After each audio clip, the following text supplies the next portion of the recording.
Hello friends, இந்த பழத்தை நான் வாங்கிட்டு வந்து 2 நாள் ஆச்சு. வெள்ளரி பழம் தான். இதை வாங்கிட்டு வந்ததையே நான் மறந்தே போயிட்டேன், அப்படியே வச்சுட்டேன். சரின்ட்டு இன்றைக்கி தான் நினப்பு வந்துச்சு. எடுத்து எல்லாமே கட் பண்ணி சாப்பிட்லான்னு பார்த்தா பழம் வந்து கட் பண்ணி ஃப்ரெஷ்ஷாக சாப்பிட்ற மாதிரி இல்லை. சரி ஜூஸ் போட்டுடலாமேன்ட்டு எல்லாத்தையும் க்ளீன் பண்ணி மிக்சியில் போட்டு அதோட கொஞ்சம் சுகரும் சேர்த்து நல்ல ஜூஸ் ஆக்கி அதை எடுத்துகிட்டு வந்தாச்சு. எங்களுக்கு மட்டும் அதில் ஐஸ் க்யூப் போட்டு குடித்தது, பாப்பாங்களுக்கு ஐஸ் க்யூப் இல்லாமல் அப்படியே குடித்தது. இந்த வெயிலுக்கு குடிக்கவே சும்மா அமிர்தம் மாதிரி சும்மா அட்டகாசமாக இருந்துச்சு. மோஸ்ட்டாக வந்து இந்த வெள்ளரி பழத்தை அப்படியே எடுத்து அதில் சர்க்கரை வச்சு தான் சாப்பிட்டு எங்களுக்கு பழக்கம்.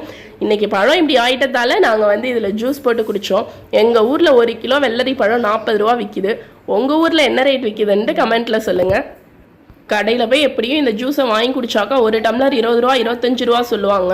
நம்ம 2 கிலோ பழத்தை வீட்டுக்கு வாங்கிட்டு வந்து நல்ல தாராளமாக எல்லாருமே வயிறு நிறைய குடிச்சோங்க. நீங்களும் இதே போல் ஃப்ரெஷ்ஷாக ஜூஸ் போட்டு குடிச்சு நல்லா ஹெல்த்தியாக இருங்க.